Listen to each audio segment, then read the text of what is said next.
अस्सलाम वालेकुम dear students, कैसे हैं आप सब लोग। उम्मीद है कि आप सब लोग खैरियत से होंगे। मैं हूं मोहम्मद तौकीर आपके साथ वन लेसन फॉर यू के इस चैनल में।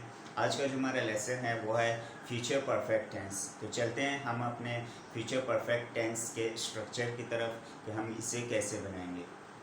तो सबसे पहले है हमारे पास इसका आइडेंटिफिकेशन और पहचान। किसी भी जुमले के आखिर में जब हमारे पास चुका होगा, चुकी होगी, चुके होंगे या लिया होगा, दिया होगा वगैरह आ जाए तो वो आम तौर पे हमारे पास फ्यूचर परफेक्ट टेंस का स्ट्रक्चर उसमें इस्तेमाल होता है।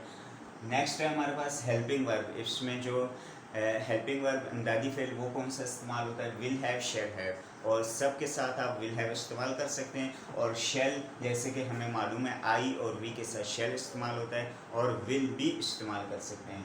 तो आई और वी के साथ शेल हैव या विल हैव दोनों इस्तेमाल हो सकते हैं और बाकी सब के साथ विल हैव ही इस्तेमाल किया जाएगा।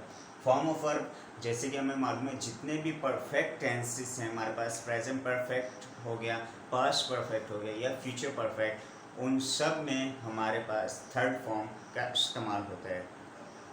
फिर है हमारे पास reason why do we use this tense. It is use for prediction, future prediction और डाउट। आमतौर पे जब हम फ्यूचर के बारे में कोई चीज़ प्रिडिक्ट कर रहे हों या पेशन गोई दे रहे हों कि फ़ला काम हुआ होगा तो उसके लिए आमतौर पे हम जो है फ्यूचर परफेक्ट टेंस का इस्तेमाल करते हैं। एग्जांपल्स की तरफ आते हैं।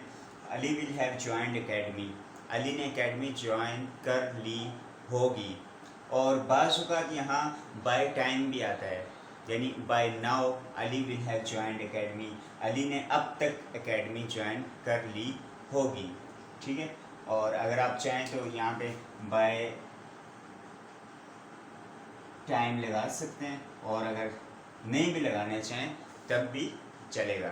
आमतौर पे ज़्यादातर जो है थोड़ा बहुत इसमें वक्त को भी लगा लिया जाता है, उसको भी मेंशन कर दिया जाता है।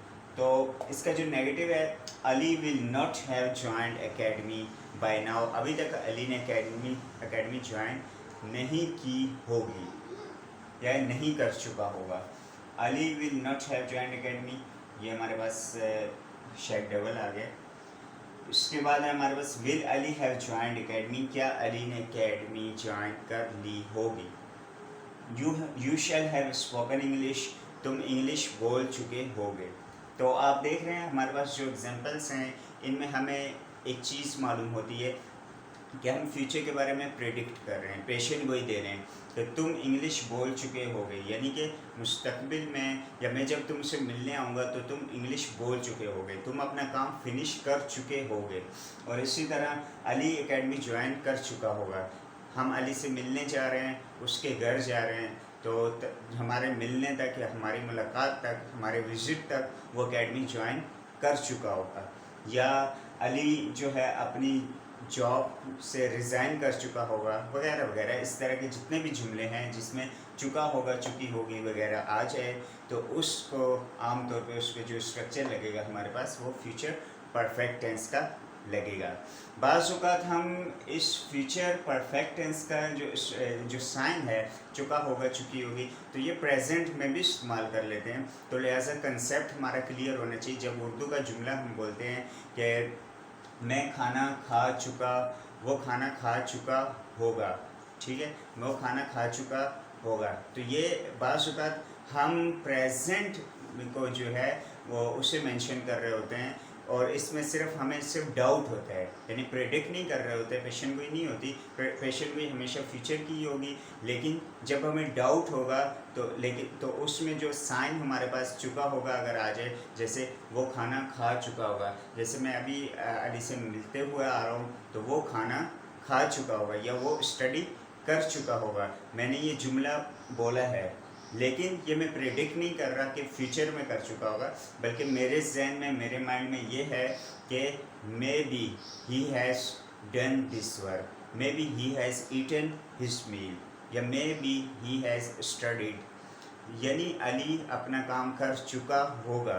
तो बाज़ औक़ात ये जो है फ्यूचर का जो साइन है वो हम प्रेजेंट में भी उर्दू में ले आते हैं। तो लिहाजा हमारा कंसेप्ट क्लियर होना चाहिए कि जब भी उर्दू का हम अगर किसी जुमले की हम ट्रांसलेट करना चाहें तो उसमें یہ ضرور ہمارا کلیئر ہونا چاہیے کہ کیا ہم وہ فیوچر کو ہی پریڈکٹ کر رہے ہیں، اس کے بارے میں ہم بات کر رہے ہیں، یا وہ پریزنٹ کے بارے میں، پریزنٹ کی بات ہو رہی ہے، پریزنٹ پرفیکٹ کی بات ہو رہی ہے. تو بعض اوقات پریزنٹ پرفیکٹ اور فیوچر، تو ہم اس کو جو ہے بعض اوقات پریزنٹ پرفیکٹ کو فیوچر پرفیکٹ کی جگہ، یا فیوچر پرفیکٹ کو پریزنٹ پرفیکٹ کی جگہ بھی استعمال کرتے ہیں. لیکن وہ کنسیپٹ کو دیکھا جائے گا، یعنی وہ جو ٹرانسلیشن ہم کر رہے ہوں گے یا جو ہمارے مائنڈ میں بات ہوگی، تو اس کو دیکھ کے وہ جو ہے وہ جملہ بنایا جائے گا.